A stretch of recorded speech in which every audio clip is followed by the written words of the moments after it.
الحمد لله رب العالمين والصلاة والسلام على رسوله الكريم وعلى آله وصحبه أجمعين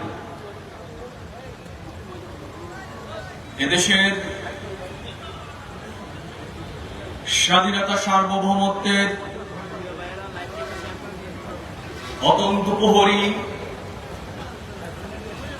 মেধাবীদের প্রিয় সংগঠন বাংলাদেশ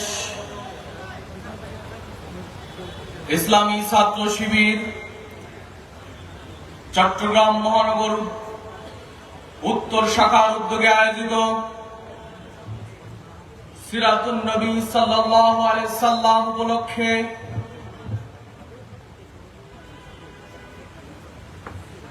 আলোচনা মাহফিল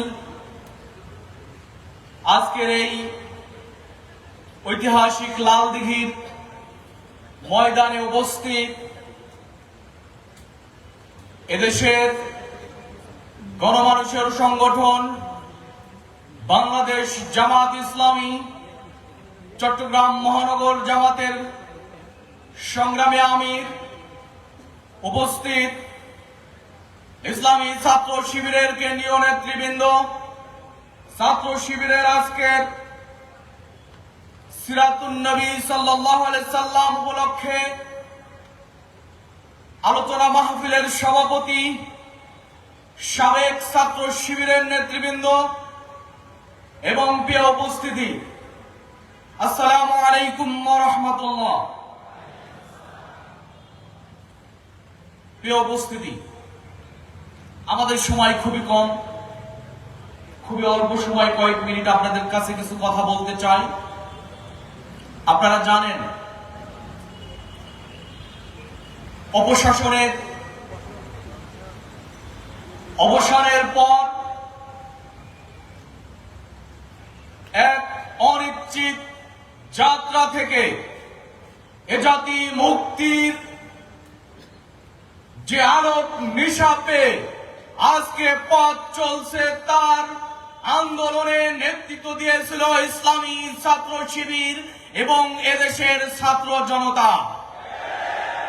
আপনারা জানেন হাসিনা ফ্যাসিস্ট তার জুলুমের পাহাড় সম নির্যাতনে এদেশের ছাত্র জনতার লাশ ত্যাগ, এদেশের তাওহীদি জনতার ত্যাগ এবং মানুষের ত্যাগের বিনিময়ে আমরা ফ্যাসিস্ট হাসিনা মুক্ত একটি বাংলাদেশকে দেখতে পাই। প্রিয় উপস্থিতি, তারা আমাদেরকে জুলুম করেছে, তারা ছিল জালেম। কুরআনের বক্তব্য অনুযায়ী আমরা যদি দেখি পৃথিবীর বিভিন্ন সময়ে সময়ে, তাহলে জালেমদের পরিণতি এমনই হয়। এটা ইতিহাস বলে। কি ইতিহাস? জালেমদের জন্য আল্লাহ দুনিয়াটাকে সংকীর্ণ করে দেয়, যার প্রমাণ হলো হাসিনা নিজেই। প্রিয় উপস্থিতি, আমরা যদি দেখি, আমাদের কথাগুলো যদি আপনাদেরকে বলি, আমরা দেখেছি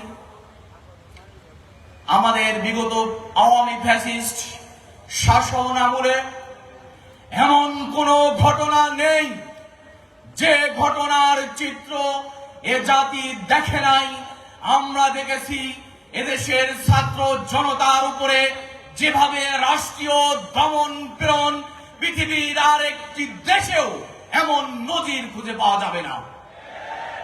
আমরা দেখেছি ঢাকার রাজপথে লাশ দেখেছি, আমরা দেখেছি চট্টগ্রাম, রাজশাহী, সিলেট, খুলনা সহ বিভিন্ন শহরে আওয়ামী ফ্যাসিস্ট যেভাবে করে ভারত কাশ্মীরে যেভাবে অস্ত্র প্রয়োগ করেছিল, নেটওয়ার্কিং সিস্টেম বন্ধ করে জাতিকে অন্ধকারে রেখে, ঠিক একই কায়দায় হাসিনা এবং তার ফ্যাসিস্ট এদেশের ছাত্র জনতাকে অন্ধকারে রেখে শুধু অস্ত্র, রাষ্ট্র আরেক রাষ্ট্রের উপর যেভাবে অস্ত্র প্রয়োগ করে ঠিক একই কায়দায় অস্ত্র প্রয়োগ করে শত শত হাজার হাজার ছাত্র জনকে তাকে তারা হত্যা করেছে। আমরা দেখেছি, আমরা আপনাকে হত্যা দেখেছি, আমরা রাজশাহী ইউনিভার্সিটিতে শহীদ শরীফুজ্জামান নোমানীকে হত্যা হতে দেখেছি, আমরা জগন্নাথ বিশ্ববিদ্যালয়ের গেটে হিন্দু ছাত্র বিশ্বজিৎকে, হিন্দু ব্যক্তি বিশ্বজিৎকে হত্যা হতে দেখেছি, আমরা ইসলামী ইউনিভার্সিটিকে ইসলামী ছাত্র শিবিরের অলিউল্লাহ মুকাদ্দেস সহ সারা দেশে 6-এর অধিক ছাত্রকে গুম হতে আমরা দেখেছি। এটা কারা করেছে আমরা জানি, এ জাতি জানে। প্রিয় উপস্থিতি, আমরা আপনাদেরকে শুধু এতটুকু বলতে চাই, তারা আমাদের আন্দোলনের এই স্পিডটাকে তারা আমাদেরকে নিষিদ্ধ করতে এসেছিল। তারা আজকে তাদের পরিণতি কি? তাদেরকে নিষিদ্ধ করা হয়নি, কিন্তু তাদের পরিণতি এটাই, তারা এই জাতির বিরুদ্ধে অবস্থান নিয়ে নিজেরাই নিষিদ্ধ হয়ে গেছে। এই উপস্থিতি, আমরা আমাদের কথা বলতে চাই।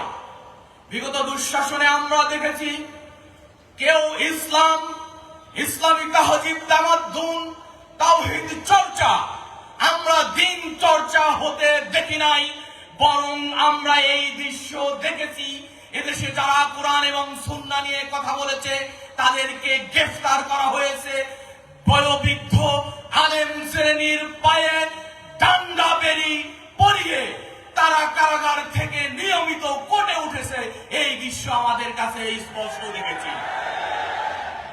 তারা আজকে মব জাস্টিসের কথা বলা হচ্ছে, আজকে বিচার বহির্ভূত হত্যার কথা আমরা শুনতে পাচ্ছি, অথচ এই দেশে ইসলাম নিয়ে যারা কথা বলে আমরা দেখেছি স্পষ্ট জামাত ইসলামীর আমির মাওলানা মতিউর রহমান নিজামী, ইসলামী ছাত্র শিবিরের প্রথম কেন্দ্র সভাপতি মীর কাসেম ভাই সহ অনেককে এদেশের মানুষকে বিচারিক কায়দায় অবৈধভাবে বিচারিক কিলিং এর মাধ্যমে তারা হত্যা করে তারা প্রমাণ করেছে এদেশে তারাই প্রথম বিচার বহির্ভূত হত্যার যাত্রা শুরু করেছে। আমরা দেখেছি রাজপথে ইসলামী ছাত্র শিবিরের জনশক্তিকে গুলির অর্ডার দিয়েছিল এই হাসিনা এবং তার ফ্যাসিস্ট রিজিম। আমরা দেখেছি আমাদের ইসলামী ছাত্র শিবিরের পড়ার টেবিল থেকে কোরআন এবং সাহিত্য হাদিসকে যখন উদ্ধার করা হয়েছে তারা বলেছে এটা জঙ্গি, অথচ সেটা ছিল কোরআন এবং হাদিস। আজকে সেই চিত্র শেষ। আমরা দেখতে পাচ্ছি প্রিয় উপস্থিতি, আজও দিন নিয়ে ষড়যন্ত্র করা হচ্ছে, দিনের চর্চা নিয়ে ষড়যন্ত্র করা হচ্ছে। আজকেও দেখলাম সাতক্ষীরার মতো একটি গুরুত্বপূর্ণ জায়গায় আওয়ামী এবং তার ফ্যাসিস্ট যারা এখনো রাষ্ট্রের বিভিন্ন জায়গায় বসে আছে, তারা ইসলামী ছাত্র শিবিরের জনশক্তিদেরকে আঘাত করেছে। আমরা নিন্দা জানাই। ইসলামী ছাত্র শিবির প্রতিহিংসার কোন রাজনীতি করে না। ইসলামী ছাত্র শিবির এদেশের দিন প্রতিষ্ঠার আন্দোলন করে। এই উপস্থিতি, আমাদের একটি বিষয় স্পষ্ট হওয়া উচিত। আমরা আজকে সিরাতের এই আলোচনায় এসেছি। রাসূল সাল্লাল্লাহু আলাইহি সাল্লাম বলেন আমাদের জন্য সর্বোত্তম আদর্শ, আমাদের জন্য সর্বোত্তম আদর্শ হলো রাসূল সাল্লাল্লাহু আলাইহি সাল্লাম। কোরআনের বক্তব্য হলো লাকাদ কানা লাকুম ফি রাসূলিল্লাহি উসওয়াতুন হাসানাহ। মুহাম্মদ সাল্লাল্লাহু আলাইহি সাল্লাম বলেন আমাদের জন্য সর্বোত্তম আদর্শ। কাজেই কেউ যদি, আজকে আমরা শুনতে পাচ্ছি রাষ্ট্র সংস্কার হবে, রাষ্ট্র যদি সংস্কার হয়, সেই রাষ্ট্রে যদি আল্লাহর রাসূলকে অনুসরণ না করা হয়, তাহলে আমি স্পষ্ট করে এই লাল দিঘির ময়দানে দাঁড়িয়ে স্পষ্ট করে বলতে পারি সেই সংস্কার হবে ব্যর্থ, সেই সংস্কার হবে অকার্যকর সংস্কার। কাজে আমাদের দাবি থাকবে আজকে যারা রাষ্ট্র সংস্কার করতে চায়, রাষ্ট্র সংস্কারের প্রথম শর্ত হলো ইনসাফ প্রতিষ্ঠা করতে হবে। ইনসাফ ইনসাফ ইনসাফ লাগবে। কাজে ইনসাফের কথা যদি বলি, আল্লাহ রসুলের ইনসাফের দিকে যদি আমরা দৃষ্টি দেই, তাহলে আমরা দেখেছি রাসূল সাল্লাল্লাহু আলাইহি সাল্লাম যখন মদিনা রাষ্ট্র গঠন করেছিল, সেই মদিনা রাষ্ট্রে সকল মানুষের অংশগ্রহণের মধ্য দিয়েই তিনি ইনসাফ প্রতিষ্ঠা করেছিলেন। কাজে রসুলকে বাদ দিয়ে, রাসূল সাল্লাল্লাহু আলাইহি সাল্লামের আদর্শ বাদ দিয়ে কখনো ইনসাফ প্রতিষ্ঠা সম্ভব নয়। আর আমাদের নেত্রী, বিতাড়িত নেত্রী শেখ হাসিনা বলেছিল, তার বিভিন্ন সময়ে বলেছিল, আমরা রসুলের মদিনার সনদ দিয়ে রাষ্ট্র পরিচালনা করতে চাই। কি মদিনার সনদ ছিল? আল্লাহ রসুলের মদিনার সনদে তো গুমের কোন ইতিহাস ছিল না, বরং আল্লাহ রসুলকে গুম করা হয়েছে। আর আমরা উল্টো দেখেছি, রাসূল সাল্লাল্লাহু আলাইহি সাল্লামকে অনেক দিন শিয়াবে আবি তালিবে আটকে রাখা হয়েছে, সেটা ছিল কারাগার। আমরা দেখেছি হাসিনা ফ্যাসিস্ট রাসূলের মদিনার সনদের কথা বললেও, ইনসাফের কথাও বললেও, তারা এই বাংলার 53 বছরের স্বাধীনতায় তারা সবচাইতে বেইনসাফ প্রতিষ্ঠা করেছে। কি বেইনসাফ করেছে তারা? নির্বাচন প্রতিষ্ঠান এ জাতির একটি আনন্দঘন প্রতিষ্ঠান ছিল। নির্বাচন মানে হলো আনন্দ। তারা এই প্রতিষ্ঠানটাকে ধ্বংস করেছে। আমরা যদি প্রশাসনের দিকে যাই, আমাদের প্রশাসনকে তারা হত্যা করেছে। পুলিশ বাহিনীকে রাষ্ট্রীয় বাহিনীতে তারা পরিণত করেছে, এবং এই বাহিনী দিয়ে এমন কোন অপরাধ নেই যেটা বিগত আওয়ামী দুঃশাসনে করা হয়নি। বিশেষ করে যদি বলি, ইসলামী ছাত্র শিবিরের জনশক্তিদের উপরে এই প্রশাসনকে লেলিয়ে দিয়ে সবচাইতে ন্যাক্কার ঘটনা তারা ঘটিয়েছে। এই উপস্থিতি, আমরা আমাদের কথা যদি বলি, রসুলের ইনসাফের, রসুলের যে রাষ্ট্র ছিল, বিচারের যে ব্যবস্থা ছিল, রসুলের বিচার কি ছিল? রাসূল সাল্লাল্লাহু আলাইহি সাল্লাম যে রাষ্ট্রের প্রধান ছিল, সেই প্রধান রাষ্ট্রের যে বিচার ব্যবস্থা ছিল, সেটা ছিল সবচাইতে ইনসাফের রাষ্ট্র ব্যবস্থা, বিচার ব্যবস্থা। রাসূল সাল্লাল্লাহু আলাইহি সাল্লামের কাছে এসে একজন ভিন্ন ধর্মের মানুষ অধিকার বুঝে পেয়েছে। তারা কখনোই বিচার থেকে বঞ্চিত হয়নি, ন্যায় বিচার তারা পেয়েছে, ইনসাফ পেয়েছে। বিগত সময়ের যদি আমরা বিচার ব্যবস্থাগুলোকে দেখি, তাহলে এটা স্পষ্ট হয়, হাসিনার নেতৃত্বে যে রাষ্ট্র ছিল, সেই রাষ্ট্রের যারা প্রধান বিচারপতি ছিল এবং বিভিন্ন বিচারক ছিল, তারা এক একজন রাষ্ট্রীয় আওয়ামী লীগের ওই সময়কার যারা লিডার ছিল, রাজনৈতিক ব্যক্তি ছিল, যারা রাজনীতির ভাষায় কথা বলতো, ঠিক একই কায়দায় বিচারকগণ রাজনৈতিক লিডারের মতো বক্তব্য দিয়েছে, বিচারালয়কে তারা ধ্বংস করেছে। আমরা দেখেছি একজন বিচারককে ধরা হয়েছে, আপনারা দেখেছেন। মানে আল্লাহ দুনিয়াতে দেখিয়েছেন লাঞ্ছনা কিভাবে মানুষের উপর আসে, বঞ্চনা কিভাবে মানুষের উপর আসে। প্রিয় অবস্থিত, আপনাদের বলতে চাই, ইসলামী ছাত্র শিবির রাসূলের সেই ইনসাফ থেকে শিক্ষা গ্রহণ করে।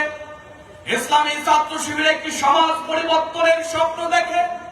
সেই সমাজ পরিবর্তনে ইসলামী ছাত্র শিবির এদেশে দক্ষ, যোগ্য এবং ইনসাফের পক্ষে, ন্যায় বিচারের পক্ষের যে লোক দরকার, সেই মানুষ তৈরির কাজ করে।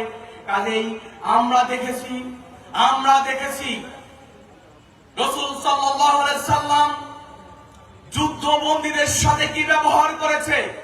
আমরা রাসূলের জীবনী থেকে সেটা পাই, হাদিস থেকে পাই, কোরআন থেকে পাই।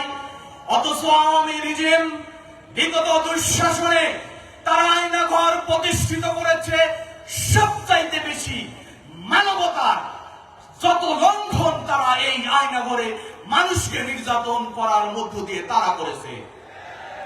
আমাদের ইসলামী ছাত্র শিবিরের জনশক্তিদেরকে গুম করে রাখা হয়েছে, আমরা এখনো তাদেরকে পাই নাই, আমরা তাদেরকে এখনো দেখি নাই, পরিবারের হাহাকার এখনো।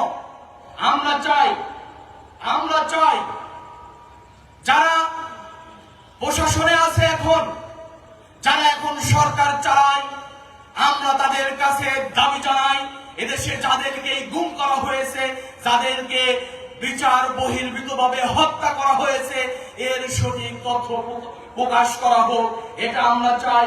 প্রিয় উপস্থিতি, আমরা যদি আল্লাহ রসুলের কাছে আসি, তাহলে আমরা রসুল থেকে পরিশুদ্ধ জীবন গ্রহণ করতে পারবো। আমরা সুন্দর জীবন যদি গ্রহণ করতে চাই, আমরা যদি পরিশুদ্ধ জীবন যাপন করতে চাই, তাহলে রসুলের কাছে আসতে হবে।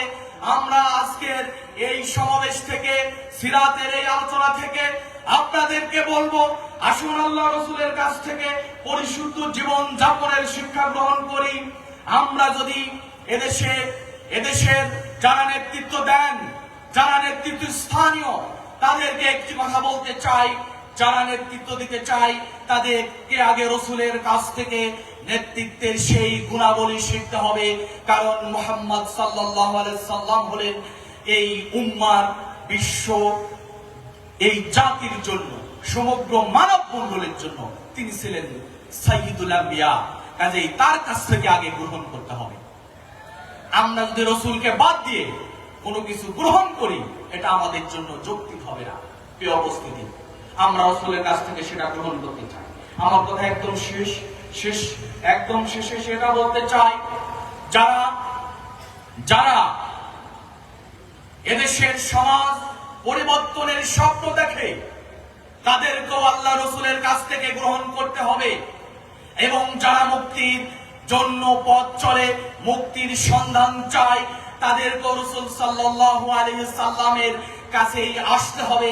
কোরআনের একটি বক্তব্য, কুল ইন কুনতুম তুহিব্বুনাল্লাহ ফাত্তাবিউনি ইউহিব্বুকুমুল্লাহ। আমরা যদি আল্লাহর ভালোবাসা পেতে চাই, রসুলের কাছে আসতে হবে, রসুলকে মানতে হবে এবং রসুল থেকে গ্রহণ করতে হবে। আসুন আজকের এই সিরাত থেকে আমরা গ্রহণ করতে চাই। আমরা একটি সমাজ পরিবর্তনের স্বপ্ন দেখি, এই স্বপ্ন তখনই বাস্তবায়িত হবে যখন আমরা আল্লাহ রসুলের কাছ থেকে গ্রহণ করতে পারবো। আমরা যদি আল্লাহ রসুলকে বাদ দিয়ে দুনিয়ার সমগ্র জায়গায় ঘুরি, আমরা কোনো কিছু অর্জন করতে পারবো না। আমরা আমাদের পারিবারিক জীবন, রাষ্ট্রীয় জীবন, সামাজিক জীবন এবং আমরা যদি মুক্তির কোন সন্ধান চাই, তাহলে রাসূল সাল্লাল্লাহু আলাইহি সাল্লামের কাছেই আসতে হবে। আজকের এই সমাবেশে যারা উপস্থিত, সবাইকে বলবো, আসুন আল্লাহ রসুলের কাছ থেকে গ্রহণ করি। এবং যারা আজকে ইসলামের বাইরে, ইসলামকে ব্যতীত অন্য কোনো কিছুকে তালাশ করে, রসুলকে ব্যতীত অন্য কোনো কিছু তালাশ করে মুক্তি পেতে চাই, তাদের জন্য একটি কথাই শেষ, আফাগায়রা দীনিল্লাহি ইয়াবগুনা ওয়া লাহু আসলামা। যারা ইসলামকে বাদ দিয়ে অন্য কোনো কিছু তালাশ করে, তারা সফল হতে পারবে না। আসুন আমরা যদি সফল হতে চাই, অবশ্যই আমাদেরকে আতিউল্লাহ আতিউর রাসূল লাআল্লাকুম তুরহামুন। যদি তোমরা সফল হতে চাও, রহম পেতে চাও, আল্লাহর অনুগ্রহ পেতে চাও, তাহলে মুহাম্মদ সাল্লাল্লাহু আলাইহি সাল্লামের আনুগত্য করতে হবে, আল্লাহর আনুগত্য করতে হবে। আসুন আমরা আল্লাহকে গ্রহণ করি, রসুলকে গ্রহণ করি। এর মধ্য দিয়ে এই আওয়ামী দুঃশাসনের যে পতন হয়েছে, আরেকটি সম্ভাবনাময় দেশ গড়ার স্বপ্ন নিয়ে এদেশের ছাত্র জনতা যেভাবে আন্দোলন করেছে, আমরা কাঁধে কাঁধ মিলিয়ে একসাথে বৈষম্য, বিভেদ, অনৈক্য ভুলে আমরা সেই স্বপ্ন বাস্তবায়ন করি। সবাইকে অসংখ্য মোবারকবাদ। সুবহানাকা আল্লাহুম্মা ওয়া বিহামদিক, আশহাদু আল্লা ইলাহা ইল্লা আনতা, আস্তাগফিরুকা ওয়া আতুবু ইলাইক। আসসালামু আলাইকুম ওয়া রাহমাতুল্লাহ। নারায়ে তাকবীর, আল কোরআনের আলো, আল হাদিসের আলো। আলহামদুলিল্লাহ, এতক্ষণ পর্যন্ত প্রধান অতিথির বক্তব্য রেখে হয়েছেন বাংলাদেশের লক্ষ কোটি ছাত্র সমাজের প্রিয় কাফেলা, বাংলাদেশ ইসলামী ছাত্র শিবিরের মহতরম কেন্দ্রীয় সভাপতি ছাত্রনেতা মঞ্জুরুল ইসলাম, সম্মানীয় প্রধান অতিথিকে চট্টগ্রাম মহানগর উত্তরের পক্ষ থেকে আন্তরিক ধন্যবাদ এবং মোবারকবাদ জানাচ্ছি। সম্মানিত উপস্থিতি, আমাদের কাঙ্ক্ষিত মেহমান চলে এসেছেন। এশারের নামাজের পরপরই আলোচনা শুরু হবে। ইতিমধ্যে আমাদের মাঝে এসে উপস্থিত হয়েছেন আজকের সিরাতুন নবী সাল্লাল্লাহু আলাইহি ওয়াসাল্লাম মাহফিলের অন্যতম মুফাসসির, এই চট্টগ্রামের সিংহপুরুষ, আপনাদের সকলেরই পরিচিত শাহজাদা ফান আফিল্লাহ বিন আজাদ। সম্মানীয় হুজুরকে আমাদের মাহফিলের পক্ষ থেকে আন্তরিক ধন্যবাদ জানাচ্ছি। হুজুর নামাজের পরপরই আলোচনা করবে। এরপরে আমাদের কাঙ্ক্ষিত মেহমান মুফতি আমির হামজা হুজুর চলে আসবেন, উনি আলোচনা পেশ করবেন। এখন আজান হবে, আজানের সাথে সাথে নামাজ, এরপর আবার আলোচনা শুরু।